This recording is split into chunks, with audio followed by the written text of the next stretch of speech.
और वो पहली जॉब मेरी थी 5,000 रुपये महीने की।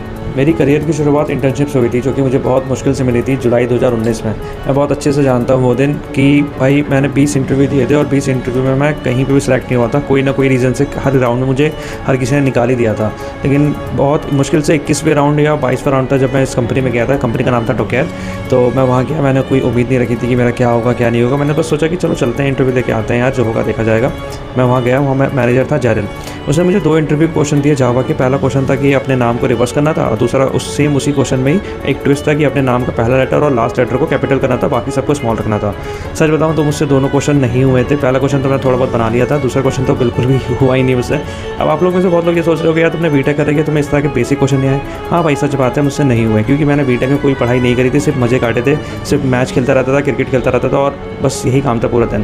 तो 2019 जब कॉलेज ख़त्म हुआ, हम लोग सब कॉलेज से निकले, तो मेरे पास दिमाग में बस ये था कि भाई अब क्या करें आगे, अब तो कुछ है भी नहीं। घर वालों की गाली अलग पड़ती थी, तो मैं सब कुछ छोड़ छाड़ के दिल्ली आ गया था। दिल्ली में यहाँ मेरे एक भैया थे जो कि अच्छी MNC में काम करते थे, तो मैं उनके यहाँ स्टे कर रहा था और इंटरव्यू देने जाता था। उन्होंने भी मेरा रेफरेंस लगाया था अपने किसी कंपनी में, लेकिन वहाँ पे जावा डेवलपर की रिक्वायरमेंट थी। मैंने थोड़ा बहुत HTML CSS वगैरह बूटस्ट्रैप वगैरह पढ़ा हुआ था और इस पर 1-2 प्रोजेक्ट बनाए थे, वेबसाइट डिज़ाइन करी थी, तो उनको ये सब नहीं चाहिए था, इसलिए मेरा वहाँ भी नहीं हुआ। तो भाई डोकेयर में मैं गया, वो मेरा 21वां या 22वां इंटरव्यू था। मैं गया इंटरव्यू देने और वो पहली जॉब मेरी थी 5,000 रुपये महीने की। मतलब मेरा जाना फिक्स था, आने का कोई टाइम नहीं था। सच बता रहा हूँ, कोई टाइम नहीं था, क्योंकि वो एक स्टार्टअप कंपनी थी। फिर 2 महीने के बाद जब परमानेंट होने की बारी आई तो मेरे मैनेजर मुझसे बोलता है कि यार एक काम कर, तू कहीं और जॉब देख ले, यहाँ मत कर, तेरे लिए सही नहीं है। मैंने कहा नहीं, मुझे यही करना था, क्योंकि वो एक प्रोडक्ट बेस्ड कंपनी थी और मैं जानता था कि भाई प्रोडक्ट बेस्ड की क्या वैल्यू होती है as compare to service based. तो फिर उसने मुझसे बोला कि अच्छा अगर तू कहीं बाहर से ऑफर ला सकता है तो मैं फिर तुझे यहाँ कंसिडर कर लूँगा।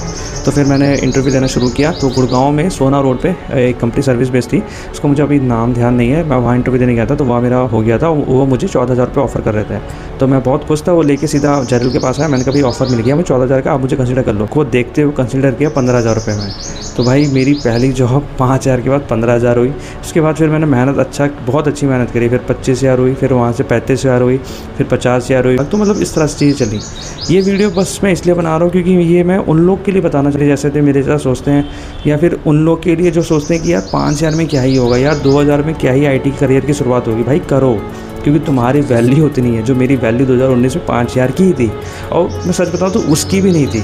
तो भाई मैंने किया, काम किया, सीखा, समझा, तब जाके आज मैं स्टेज पर पहुँचा कि आज मैं अपना एक्सपीरियंस आप लोग के साथ शेयर कर पा रहा हूँ। तो भाई कभी ये मत सोचो कि यार 5,000 की सैलरी मिल रही है, 5,000 क्या ही होगा। भाई करो, मैनेज करना पड़ेगा तुम्हें। अपने घर से पैसा लो कुछ टाइम, लेकिन लो, करना पड़ेगा। अगर ये सोचो कि नहीं मुझे घर से ही लेना और मैं इतना काम नहीं कर सकता, तो भाई तुम कभी आगे नहीं बढ़ पाओगे, क्योंकि IT